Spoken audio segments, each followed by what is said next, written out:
اللہ سبحانہ و تعالی نے اپنے بندوں کو اپنی ملاقات کا اندیا دیا ہے۔ فرمایا ہے کہ فمن کان یرجو لقاء ربہ، جو کوئی یقین رکھتا ہے، امید رکھتا ہے کہ ایک دن آنے والا ہے جب اس کی اپنے رب سے ملاقات ہوگی۔ یہ جو اللہ تعالیٰ سے ملاقات ہے، یہ ایک بندہ مومن کی معراج ہے۔ اس طرح آپ جانتے ہیں کہ نماز کو الصلاۃ معراج المؤمن، مومن کی معراج، مومن کا عروج، مومن کی بلندی قرار دیا گیا ہے۔ یعنی ملاقات نماز ذریعہ ہے اللہ سے، چنانچہ یہ معراج قرار پائی۔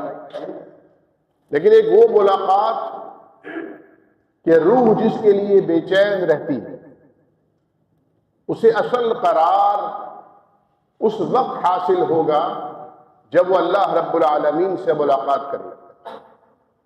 حدیث شریف میں آتا ہے کہ جنت کی تمام نعمتیں ملنے کے بعد، ہر قسم کے اعزاز اور اکرام کے حاصل کرنے کے بعد، جب بندہ مومن یہ سمجھے گا کہ اب تو سب کچھ مل چکا، تو اس وقت اللہ تعالیٰ اپنا دیدار کرائے گا۔ صحابہ کرام رضوان اللہ علیہ مجمعین کو اللہ تعالیٰ سے ملاقات کی بڑی آرزو رہا کرتی تھی۔ ایک دفعہ صحابہ کرام نے پوچھا، یا رسول اللہ صلی اللہ علیہ وسلم، هل نرى ربنا یوم القیامہ، کیا ہم اپنے رب کو قیامت کے دن دیکھیں گے؟ فرمایا کہ ہاں دیکھو گے۔ پھر آپ نے مثال دی کہ 14ویں کا چاند نکلا ہوا ہو، آسمان پہ کوئی بادل، کوئی ابر نہ ہو، تو کیا اسے دیکھنے میں کوئی دشواری، دقت، کوئی مشکل پیش آتی ہے؟ کہا نہیں یا رسول اللہ۔ فرمایا بس قیامت کے دن تم اللہ رب العالمین کو اسی طرح دیکھو گے۔ فَإِنَّكُمْ تَرَوْنَهُ يَوْمَ الْقِيَامَةِ، اللہ تعالیٰ کا جب دیدار ہوگا تو اہل جنت کو جنت کی ہر نعمت حقیر لگے گی۔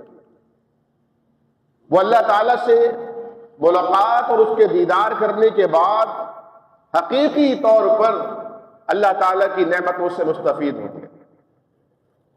بعض ایسے خوش نصیب ہوں گے جنہیں ہر ہفتے یعنی ویکلی اللہ تعالیٰ کا دیدار نصیب ہوگا، اور اس کے لیے جمعے کا دن کا انتخاب کیا جائے گا۔ سلف صالحین نے، الشیخ ابو نعیم نے لکھا ہے، الاصبہانی نے فرمایا کہ جو لوگ جنت میں جانے کے بعد اللہ تعالیٰ سے ہر جمعے کو ملاقات کے خواہش مند ہیں، انہیں چاہیے کہ اپنی اس زندگی میں جمعے کے دن خاص اللہ سے ملاقات کا اہتمام کیا جائے۔ اپنی صبح کا آغاز اللہ سے ملاقات کی خاطر جمعے کی تیاریوں کے ساتھ کیا جائے، خاص اہتمام کر کے جمعے کو حاضر ہوا کرے، امام کے قریب قریب ہو کر بیٹھا کرے۔ جو لوگ جس طرح جتنا زیادہ اپنی زندگی میں جمعے کا اہتمام کریں گے، انہیں اسی تناسب اور نسبت سے اللہ تعالیٰ کے ہاں اس دن نور کے منبر پر بھی قریب قریب جگہ نصیب ہو۔ تو فرمایا کہ فمن کان یرجو لقاء ربہ، جو اللہ تعالیٰ سے ملاقات کی امید، آرزو اور یقین رکھتا ہے، اس کی خواہش ہے کہ اللہ تعالیٰ سے ملاقات ہو، تو اس حال میں ہو کہ اللہ اس سے راضی اور وہ اللہ سے راضی۔ اور حدیث شریف میں آتا ہے، نبی کریم صلی اللہ علیہ وسلم نے فرمایا، من احب لقاءہ، جو اللہ سے ملاقات پسند کرتا ہے تو اللہ بھی اس سے ملنا پسند کرتا ہے، اور جو اللہ سے ملنا پسند نہیں کرتا، اللہ بھی اس سے ملنا پسند نہیں کرتا۔ شارحین نے اس حدیث کا مفہوم یہ اخذ کیا ہے کہ جسے اللہ تعالیٰ سے ملاقات کی خواہش اور آرزو ہوتی ہے، وہ آرزو، وہ تمنا اس کے روز و شب میں نظر آتی ہے۔ اس کے اعمال اور افعال اللہ رب العالمین کی محبت اور اس کی قربت کی خواہش سے لبریز ہوتے ہیں۔ اس کا اٹھنا، بیٹھنا، چلنا، پھرنا، وہ کہیں بھی ہو، کسی حال میں بھی ہو، لیکن اس کا مدہ، اس کا مطلوب، مقصود، نتیجہ یہ ہوتا ہے کہ یہ عمل اللہ تعالیٰ کے ہم اٹھایا جائے گا. جس طرح ہر دن 2 اوقات میں فرشتوں کی ڈیوٹیاں تبدیل ہوتی ہیں، وہ اعمال لے کے اللہ کے حضور پیش ہوتے ہیں. اس کی خواہش ہوتی ہے کہ میرا عمل اللہ تبارک و تعالیٰ کے حضور پیش ہو اور میرا عمل نیک عمل ہو، اللہ کو راضی کرنے والا عمل. تو فرمایا جو کوئی بھی ملاقات کی آرزو رکھتا ہے اسے ایک کام کرنا ہوگا، فَلْيَعْمَلْ عَمَلًا صَالِحًا، اسے نیک اعمال کرنے چاہیے، نیک اعمال میں جلدی کرنا چاہیے. بزرگوں نے لکھا ہے کہ اپنی عادت بنا لو،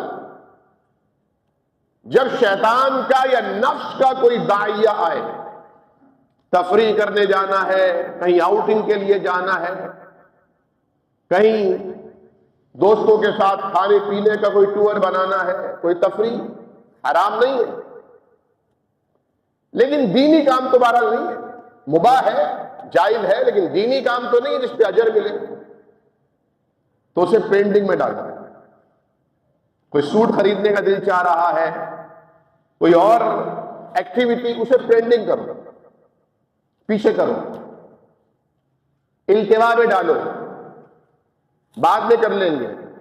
لیکن اگر کوئی دینی داعیہ سامنے آ جائے، کوئی دینی فکر سامنے آ جائے، کوئی دینی تقاضا سامنے آئے، ضرورت سامنے آئے، تو اسے فوراً عمل کرو، کیونکہ وہ موقع ہاتھ سے نکل گیا تو جنت ہاتھ سے نکل گئی.